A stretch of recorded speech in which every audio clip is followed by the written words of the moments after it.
de Motagua, que ya está reestructurando su plantilla de cara al campeonato que comienza el 21, liderado esto por el nuevo cargo que ostenta, bueno, no en esta campaña, que a mediados de la campaña anterior. Fue nombrado a mediados de la campaña anterior, pero Emilio ya ejerce un poquito con más de recorrido.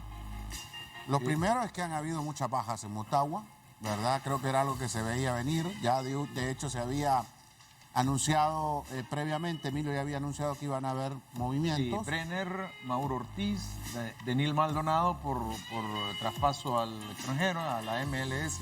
Ahora, sinceramente, de las bajas, las únicas que Motagua puede lamentar, las únicas, son las de Denil Maldonado y José Moncada. Los demás, eran figuras de reparto. La verdad que los extranjeros, ninguno estuvo a la altura de lo que se esperaba. Y en el caso de Oscar García estuvo lesionado. Bueno, Hugo Caballero Jr. es un joven portero que está en formación. Jason Sánchez, la verdad que no logró hacerse de un puesto de titular. Juan Gómez es un juvenil que va a préstamo, Balón de Oro del Progreso. No, en este caso, Fabricio Galindo igual, un joven prospecto del equipo que va a préstamo al Honduras Progreso. Lo de José Villafranca, bueno, estaba a préstamo en el Victoria. Y cuando estuvo en Motagua tampoco fue... No, ya creo que definitivamente Motagua lo descarta. Y me parece que el Vida es el... Ángel Tejeda también. Nuevo destino. Sí, Ángel Tejeda. Tejeda es otra Es baja, otra de las bajas fuertes, ¿no? Sí. Se fue a la Liga Deportiva Alajuelense. Lo pensaban, Motagua tenía planes de contratarlo. Ojo, hablamos de la baja solo para volver. Bueno, estaba Lucas Campana, está Kevin Álvarez, y el chico Pin Gutiérrez. Pin Gutiérrez. Este muchacho que lo descubrió Raúl Cáceres cuando era entrenador del Real de Minas. Él jugaba en el equipo de Liga Mayor, en el Necaxa. Ahí lo vio en el Virichiche Raúl Cáceres y lo llevó al Real de Minas. Lo tuvo un par de torneos. Cuando se va para Juticalpa Raúl Cáceres, en la temporada después del COVID, se queda con el Juticalpa. Y por eso cuando Nerlin llega y toma el equipo, que con el que se coronó campeón ahorita, hace poco en el torneo de apertura en el ascenso, él era parte de los jugadores de este equipo. Jugador hábil, que juega por las dos bandas, le gusta el 1 contra 1, gambetero. Segunda línea. Sí, es un jugador más de llegada que de estar en zona de definición.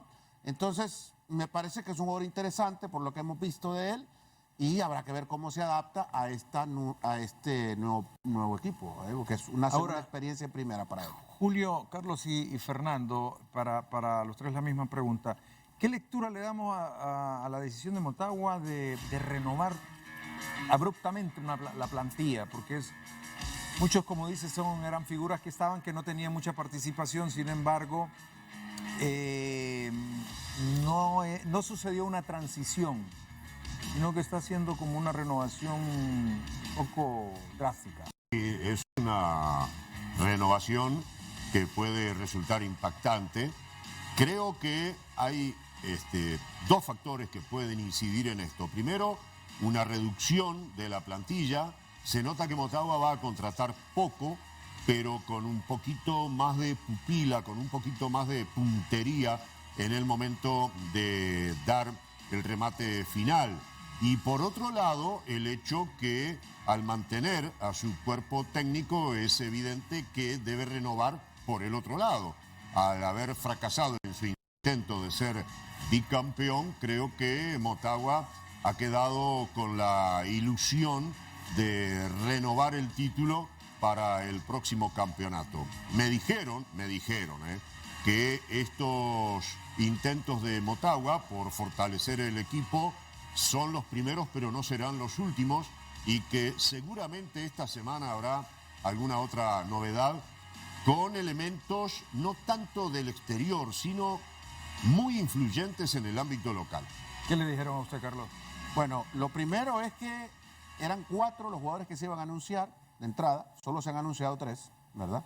Kevin Álvarez, el Pin Gutiérrez y Lucas Campana. Falta un jugador para que de manera oficial se cumplan esos 4. Y ya lo había dicho Emilio Izaguirre previamente, se van a anunciar otros 4 jugadores.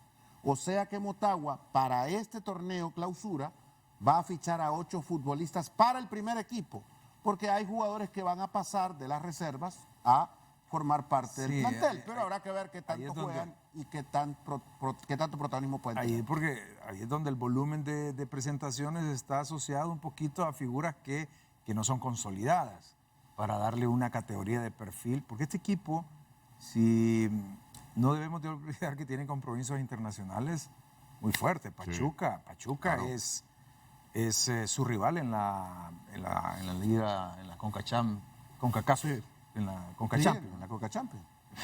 Es un equipo fuerte. Vamos a ser honestos.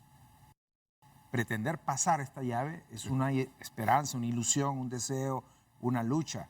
Pero lo normal que suceda es que Motagua no avance en vista del rival que tiene por enfrente. Pero la prioridad seguramente es otra. Este es un punto de vista personal. Es adecuar un poco las finanzas, presupuestos, formar un equipo a mediano plazo sin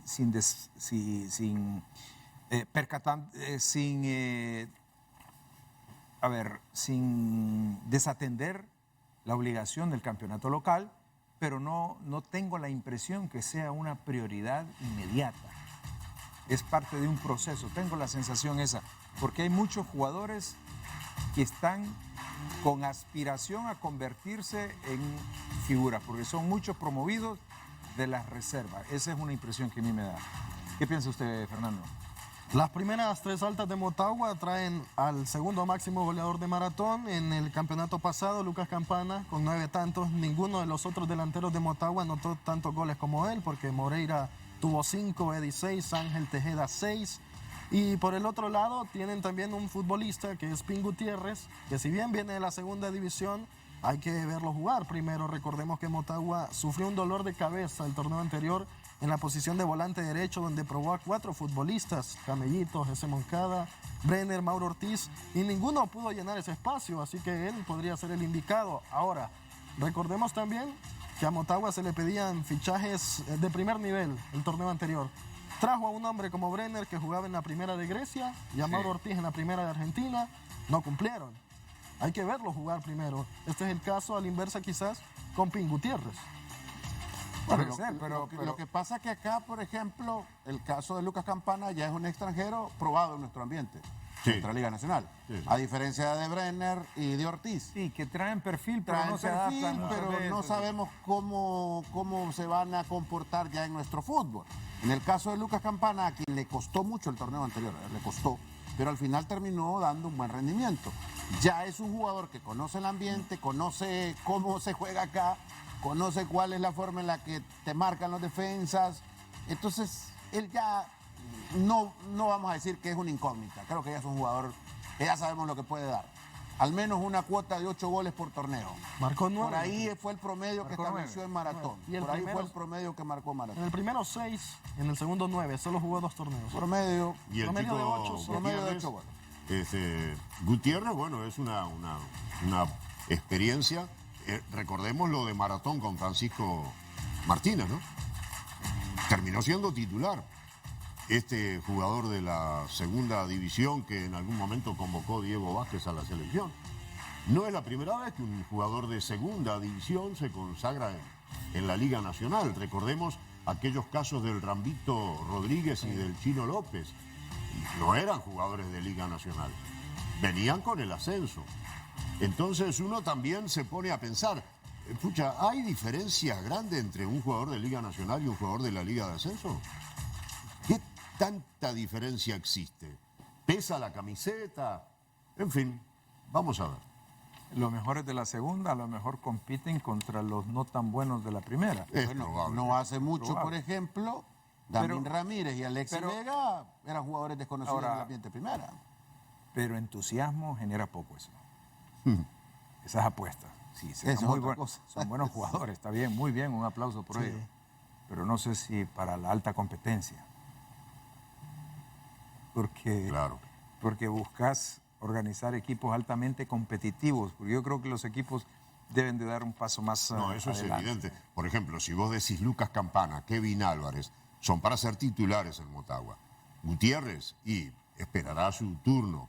se habla de Edwin Maldonado, un buen contención del Honduras Progreso, y va a pelear el puesto con Castellanos, con Jonathan Núñez, en fin. Pero, por ejemplo, titulares, para verlos como titulares de Motagua, yo creo que Campana y Álvarez. Por ejemplo, ¿no? Bueno, Motagua ha comenzado ya. Sí, Maldonado ya estuvo trabajo. hoy. No lo han anunciado, pero Gutiérrez también, que ya fue anunciado, pero estuvo antes de serlo. ¿Quién otra figura está por ahí en ajo y perejil, como dicen? Bueno, es De los que que pueden anunciar próximamente. A mitad del mes anterior estaba Joseph Rosales, que ya no va a seguir con Minnesota United, y estuvo entrenando con Motagua. pero es al un buen final jugador. no terminó de hacerse realidad La la operación. operación. Lo mismo ha pasado con otros juveniles jugadores que han estado en MLS, que no han terminado de tomar fuerza, ajá. que han venido a Motagua, pero que tampoco se han impuesto, ¿verdad? O sea, hay varios nombres en el ambiente de Motagua en esa línea. Ahora, me parece interesante el punto que usted ha tocado. ¿Qué peso tienen estos nombres a los que debería de apostar Motagua? ¿Qué peso deben de tener? Es que está ¿Qué promoviendo valor deben de bastantes tener? jugadores Claro. de las inferiores. Eso me parece muy bien. Pero no siempre el proyecto revienta en los 6 meses siguientes. Por eso hablo yo de un plazo medio, Claro. un proceso de mediano plazo. Que yo creo que Motagua debe de apostarle a eso. Yo estoy de acuerdo contigo, porque, por ejemplo, Brenner y Ortiz no están. Y si no están Brenner y Ortiz, ¿por qué no darle la posibilidad a Justin Obando, por ejemplo? Porque Obando demostró como sub-20, ya no es más sub-20, pero demostró como sub-20 que perfectamente puede jugar en este esquema de Medina. Incluso antepongo a Obando a Gutiérrez, porque Obando es de la casa, ya Motagua lo tiene. El tema de saber, digamos, presentar y dimensionar a un juvenil yo sé que es realmente complicado. Es decir, es como una línea muy, muy endeble que podés consagrar al chico o lo podés hacer fracasar por apresurar. Hay ese proceso que sucede en otros equipos que van a prueba, a préstamo, Sí. Sí. compiten, porque Ganan rodaje. Como no tienen competencia, pasan siendo eternos suplentes. Y hay una fase de desaprendizaje quizá, o Y sí. no promueven la De competencia, desaliento, se desaniman. Y eso es lo que sucede. Cuando los prestas, vas, Sí. lo hacen Una- bien, porque sí. juegan como titulares en otros equipos, y cuando regresan vuelven más cancheros, mucho más experiencia, y han desarrollado mejor sus habilidades. En el caso de Olimpia eso le ha funcionado muy bien. El caso de los jugadores que ha mandado a la UPN o que ha mandado a otros equipos, últimamente la Real Sociedad, por ejemplo, ahí tenemos varios nombres, el de José Mario Pinto, el de... Sí, para que no sea una sí, referencia de el de Motagua, porque son Bengochea. equipos con mucha paridad. En el Real Madrid, por ejemplo, Hakimi era del Real Madrid, lo mandó a Alemania y terminó yendo al PSG. Claro. Carvajal era de un joven promesa del Real Madrid, lo mandó al Dortmund o al Leverkusen Sí. y regresó siendo lo que es Carvajal. Te nombro otro, Odegaard. Odegaard, por Que está- ejemplo, ¿no? Entonces se tienen ahora que en ir el Arsenal, hasta ¿no? que alcanzan la plenitud porque compiten. Y así Sí, son es que los lo que se busca es la evolución, no la involución. Un jugador que no tiene oportunidad termina más bien... jugando en Claro, entrenamiento. pero, Sí. pero al juvenil que vos utilizaste más frecuentemente, si lo mantenés es para ponerlo más frecuentemente. Es lo que yo pienso con el tema de Obando, ¿no? Por ejemplo, que además es un chico que no le pesó jugar con los mayores o con los grandes y que siempre demostró talento. Claro. Ahora, Motagua está pensando, Juan, en prestar a algunos de esos jugadores. Es parte de aligerar proceso. un poco el plantel y es parte del proceso para que estos jugadores ganen rodaje, Claro. afinen algunas cosas, evolucionen en su juego y que cuando regresen al equipo tengan una mayor jerarquía y que puedan quizás hacerse de un hueco dentro del Sí, equipo. por estelar. ejemplo, vos contratás a Obregón, pero ya contrataste a Campana y tenés a Rubilio por ahí. Sí. Entonces, ¿cuál es el negocio? Prestarlo a Obregón. Si vos contratás a Obregón o incorporás la ficha de Obregón, cedelo por 6 meses a un equipo, ¿verdad? Porque no lo vas a tener en un plano ocioso ganando un sueldo y sin jugar. Claro. Bueno, esta imagen que ha sido Yo me bastante asusté, Juan viralizada Carlos. hoy. Sí. Yo me asusté porque Emilio había dicho que iba a anunciar esta semana 4 fichajes. Y Motagua anunció 3. Falta uno. Uy, dije yo, falta uno. Y lo veo con Totti. Y ese muchacho Ahí está, dije yo. Ese muchacho está en buen peso. Anda entre unos 20 años, ¿no? Está en forma. 23. Tiene una pinta de unos 25 años.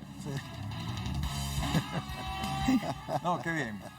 Bueno, vamos a hablar también. Elmer Guití se ha anunciado también, y Héctor Aranda como futbolistas del Victoria. Victoria.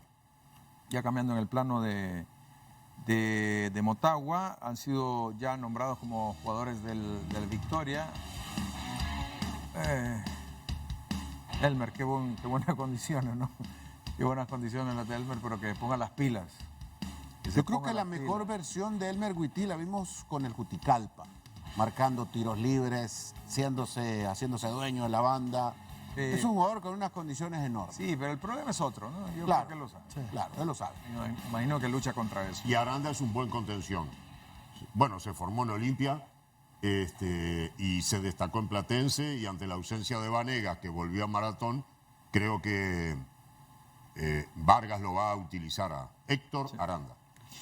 Bueno, Olimpia ha anunciado también la renovación de Oscar Boniek García para que siga formando parte del club. A través de este comunicado, a través de su cuenta oficial de Twitter, a ver, el presidente listo para seguir al mando. Boniek extendió su vínculo con el Rey de Copas y continuará escribiendo su gran historia con la camiseta el que más quiere, el bicampeón de CONCACAF. Está Boniek. Bueno, en Olimpia ya faltan muy pocos jugadores para ser renovados. Se renovaba Arboleda. Sí, Boniek, que ya aparece en el anuncio oficial. Patón todavía no, ¿eh? Quedan 2 nombres más. ¿Patón? Patón es uno y el otro es el de Brian Bekeles. De ahí, ya en la previa, ¿verdad? Se manejó a nivel del equipo que no iban a haber salidas. O sea, cuando hablamos de salidas es jugadores que de repente no le renovaron el contrato, jugadores que le rescindieron contrato. Lo que va a haber, dependiendo de los movimientos de los arribos de jugadores, son préstamos, más no salidas, porque eso fue algo que ya se había manejado, que el mismo Pedro Troglio ha logrado, desde que llegó al Olimpia, una continuidad, muy Así poco variante en ese aspecto. Bueno, esa es la actualidad un poco, entre otros